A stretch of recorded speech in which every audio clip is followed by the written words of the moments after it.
ఉండు మా వాళ్ళు ఒప్పుకోండి ఓకే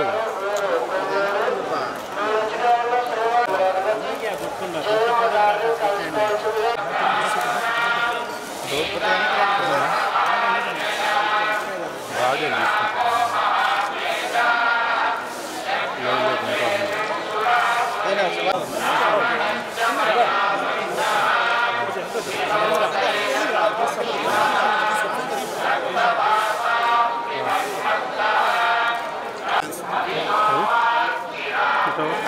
రావాలి సార్ మొత్తం ఇద్దరు నడిచి వచ్చాయండి సార్ నేను నిలబడుతుంది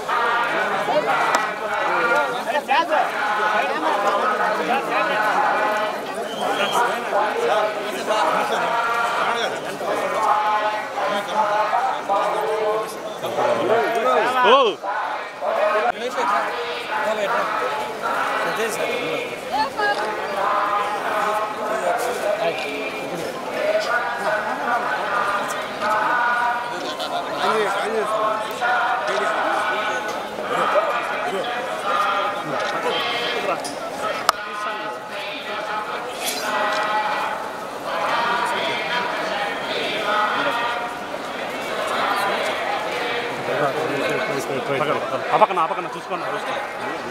అందరికీ నమస్కారం.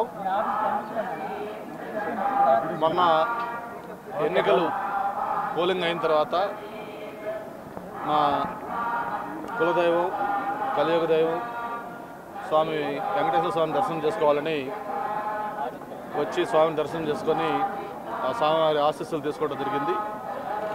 మరి ఆ స్వామి ఆశీస్సులు తప్పకుండా మనందరిపైన ఉండాలని మనస్ఫూర్తిగా కోరుకుంటూ మరో 5 ఏళ్ల నిరీక్షణ ఎల్లుండి ఫలితాల రూపంలో రాబోతూ ఉంది. నిన్న మొత్తం కూడా ఎగ్జిట్ పోల్స్ అన్నీ కూడా వచ్చాయి.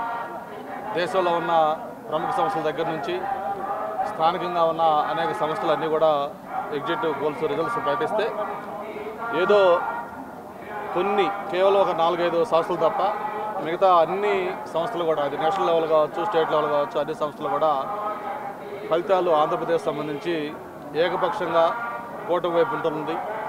కూటమి ఘన విజయం సాధిస్తూ ఉంది. 53% పైగా ఓట్లతోటి తెలుగుదేశం పార్టీ కూటమి జనసేన భారతీయ జనతా పార్టీ ఆధ్వర్యంలో ప్రభుత్వం స్థాపించబోతుంది అని చెప్పి అన్ని ఫలితాలు కూడా స్పష్టం చేశారు. ఫలితాలే కాదు, రాజకీయాల్లో ప్రత్యక్షంగా 25 సంవత్సరాల నుంచి ఉన్న మాకు కూడా మొన్న పోలింగు సరళి చూసిన తర్వాత మాకు అర్థమైంది. ప్రజల్లో ఒక కసి, ఎలాగైనా సరే ఈ ప్రభుత్వానికి చరమగీతం పాడాలి, ఈ రాష్ట్రంలో నుంచి జగన్మోహన్ రెడ్డిని పంపించాలి, మళ్ళీ చంద్రబాబు నాయుడు గారిని ముఖ్యమంత్రి చేసుకొని రాష్ట్రానికి పూర్వవైభవం రావాలి అనే ఒక కసి, తపన, ఆతృత అంతా కూడా ఆ ఓటర్స్లో కనిపించింది. మరి పోస్టల్ ఓట్స్ దాదాపు 80-90% ఏకపక్షంగా పోస్టల్ ఓట్స్ పోలయ్యాయి. అలాగే హైదరాబాద్ కావచ్చు, బెంగళూరు కావచ్చు, లేకపోతే చెన్నై కావచ్చు, ఇతర ప్రాంతాల నుంచి తెలుగు వాళ్ళు ఎవరైతే ఆంధ్రప్రదేశ్ వాళ్ళు ఉన్నారో వాళ్ళందరూ పోలింగ్ రోజు వాళ్ళు బయలుదేరి వచ్చి మరి టోల్ గేట్స్ దగ్గర, ట్రైన్స్లో, బస్సుల్లో ఏలాడుతూ వచ్చిన తీరు చూస్తే ఆ రోజు మాకు అర్థమైంది ప్రజలు ఎంత కసిగా ఈరోజు ఈ ప్రభుత్వానికి వ్యతిరేకంగా ఉన్నారనేది. అవన్నీ చూసిన తర్వాత అలాగే పోలింగ్ శాతం కూడా హైయెస్ట్ వచ్చింది.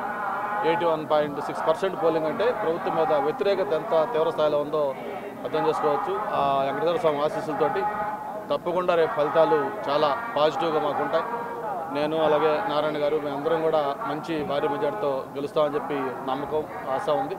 అలాగే ప్రభుత్వం కూడా చంద్రబాబు నాయుడు గారి నాయకత్వంలో రేపు రిజల్ట్స్ తర్వాత స్థాపించడానికి అన్నీ కూడా సోమవారం ఆశీస్సులు ఉంటాయని చెప్పి కూడా భావిస్తాం. ఇక్కడ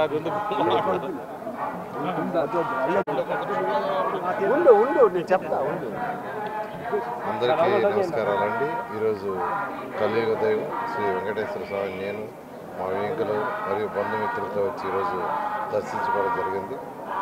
ఎల్లుండు ఎలక్షన్ యొక్క రిజల్ట్స్ రాబోతుంది. నిన్న వచ్చిన ఎగ్జిట్ పోల్స్లో మెజారిటీ తెలుగుదేశం తెలుగుదేశం పార్టీకి అనుకూలంగా ఇవ్వడం జరిగింది. ఖచ్చితంగా ఆ భగవంతుని దయ వల్ల ఎల్లుండి వచ్చే ఫలితాల్లో తెలుగుదేశం ప్రభుత్వం అత్యధిక మెజారిటీతో కలిసి ముఖ్యమంత్రిగా నారా చంద్రబాబు నాయుడు గారు చేపట్టడం జరుగుతుంది. ఖచ్చితంగా ఈ రాష్ట్రం యొక్క ఆర్థిక పరిస్థితి బాగా ఇంప్రూవ్ కావాలని ప్రతి ఒక్కరు ఆయురారోగ్యాలతో సకల ఐశ్వర్యాలతో ఉండాలని ఆ భగవంతుని కోరుకోవడం జరిగింది.